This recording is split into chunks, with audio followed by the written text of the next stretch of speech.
Hey, watch fans, what is the best Rolex for under 10 grand? What is the best deal you can get? A no-brainer? That's right, the day date. The day date, that's right. Can you imagine a gold Rolex? A legendary, iconic, I hate to use that word, but it is iconic. It's an iconic watch. And it's under 10 grand. You can get one of these, probably with a champagne dollar. I'm talking about with a full bracelet. Well, the bracelet might be a little rough. And you can scoop one up for around 10 grand. And, you probably want to get rid of that bracelet. It's probably going to be one of those stretched out, jingly jangly ones. You're going to put it on a strap. Make sure you get the correct buckle, which is going to cost you, it might cost you a couple $100 for a halfway legitimate Rolex buckle, and you're going to have an amazing watch. Now, I'm inspired to do this video because I'm in LA for a couple of days, and I'm in Pasadena right now. Pasadena, a great place, highly underrated. I've actually spent a lot of time here before, but I've never stayed here. And it's a really incredible place. Very charming. This is, a lot of this was, it feels like it's been like in a time warp almost. It's a little bit like Santa Barbara, but more calmer and with more intelligent people. Actually, generally what I've found in my time here is that the people in Pasadena tend to be far more educated.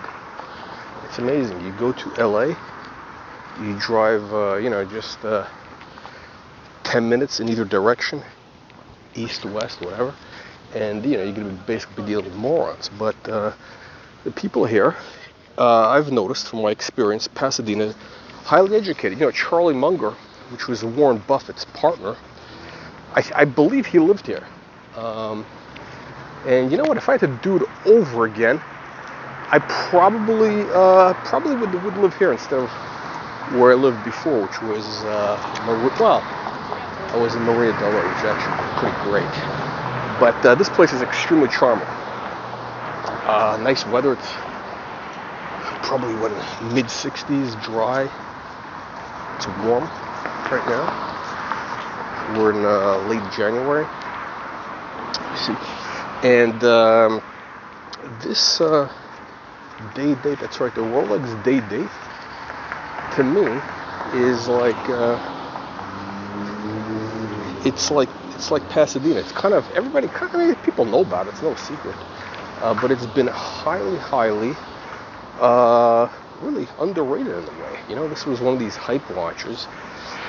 The day date 40 obviously is the that's the one everybody wants, but the classic one is the 36. And you know what this is for men, for women? Now let me give you my reasons why I think you should get one. If you're looking at, let's say you're on a budget, right? You've got 10 grand or less to spend, or ballpark in that range, and you need one watch that does it all, right? Your choices are pretty limited, right? You don't want to get the Submariner, because that's, you're not going to get a good one. You're going to get a banged out. Well, you might get, I don't know. You're not going to get anything interesting. And then you're going to be just another jerk off with a Submariner. Right? There's a million of them. Again, I was on a plane from Miami to Vegas. And, there's like probably 3 guys with a bluesy, the King Tut. Now this is the real King Tut, gold with the blue dial, sunburst dial. And here's why you want to get one of these, because again, you get your choices for 10 grand or what. You can get a Submariner, you can get a Explorer, which is garbage, Explorer 2, whatever that is, it's all garbage. You got what do you call it? They just old, banged out. They just, that's not too great. Or you can, you know, get one of these for about 10 grand. Get a day date, put it on a strap. You know, if you're more of like a sporty type of guy, whatever, there's some really nice rubber straps. You're gonna have to probably get a custom one. It'll be a couple $100. Jean Rousseau makes a great one. I have it. I just haven't put it on because I have to get the holes punched. So next time I'm in Paris, I'm gonna have to, or in New York, whatever, I'm gonna have to get it done there. But yeah, and the straps are amazing. Or again, you know, you can put on a crocodile, whatever you want. You want to dress it down, put on a suede, nubuck, whatever, you know, whatever they're called. There's a lot of ways you can go. You can go with stingray, chagrin. I mean, the thing I love about a watch on a strap is you got a lot of possibilities.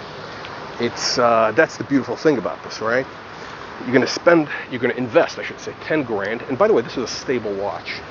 These things are not going down. Gold prices are going up. And, you know, if you're like a young guy, whatever it is, you know, you probably want to get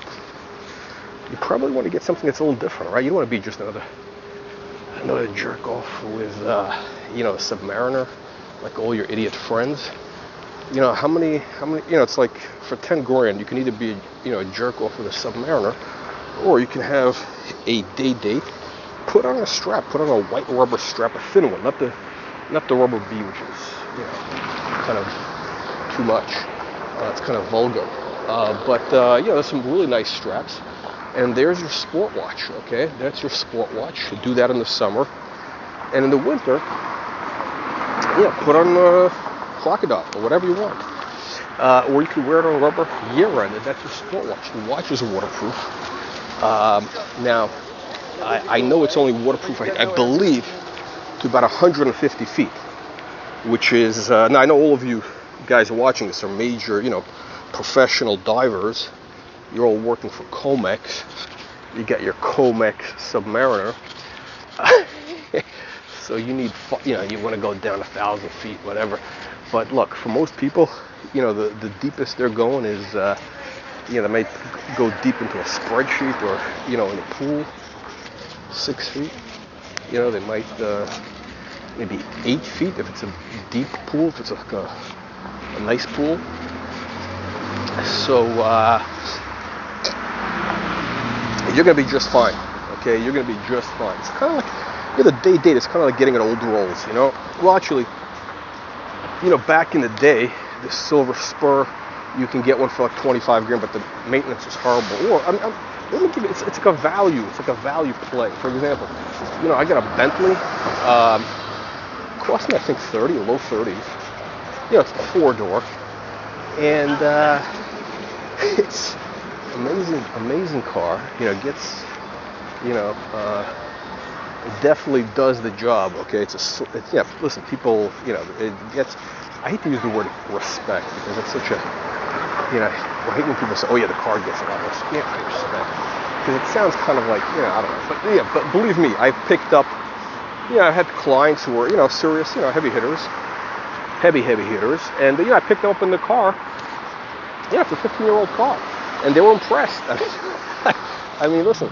But here's the thing: the Bentley, it's all VW, it's all Volkswagen stuff.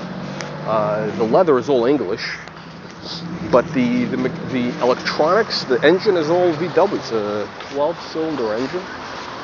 Amazing. So it's a value play. It's like this watch, the day date, a value play for, you know, people who are sensible. You know, somebody who's sensible. If I was again, if I had to choose, if I had a 10 grand budget, I would get the day date, because, you know, the other thing is this is actually, believe it or not, it's low key. I'm walking around here, you know, I mean, actually this is a pretty safe neighborhood, but, you know, yeah, nobody's gonna notice this watch. It doesn't have that flashy steel with the polished links. You know, it's recognizable. When you put this on a strap, all of a sudden the profile changes. It's kind of like, you know, I'll give you an example, metaphor. It's like those guys who do the cannonball. I think they drive whatever 150 miles an hour across country, coast to coast. They're speeding, right? But what these guys do is they use masking tape or something to kind of change the profile of the tail lights or something, so that it doesn't look like a Ferrari or whatever. So it just looks like something different. Like it goes under the radar, and it's just a slight change. Nobody really pays attention to, except at night. When you see those. Oh yeah. When you see the car, or you don't know what it is. Or they change the profile of the car a little bit to make it more subtle. Like you don't want to. You don't want to be driving 150 miles an hour with chrome spinners, bright orange paint or whatever. You want to be low profile. And that's what this watch is. It's kind of like a wolf in sheep's clothing, except, it's not that. It's not that much. It's not really that disguised. If you see it, it's a Rolex. It's a Rolex. It's a date. But for 99% of people, they won't know it. Okay, that's the beautiful thing. The average low-life tomato can, crayon eater, window licker. If he sees this on a strap like this from here, they're not going to know what it is. They're just going to think it's like, I don't know, Timex or something. Obviously, the guy who knows watches can spot it from a mile away, but I don't think anybody's going to rob you for the watch, because, you know what, I think even in London, I think they would probably respect it. I think even one of these low-life degenerate watch robbers that probably are working with prune face, allegedly, maybe, possibly, I bet those guys, if they see a watch like this on a strap, a date on a strap, they're going to say, you know what, this is a class guy. This is a class act. I'm gonna try to grab a Datejust 41 or a Submariner. I'm gonna look for a Submariner out there. This is this is for people with taste, So that, my friends, is my thesis. That's right. That's my thesis for the date versus anything else in the Rolex catalog. Okay, that wraps things up. Let me know what you punters think. Leave your vicious, nasty comments below. I'll see you all on the next one.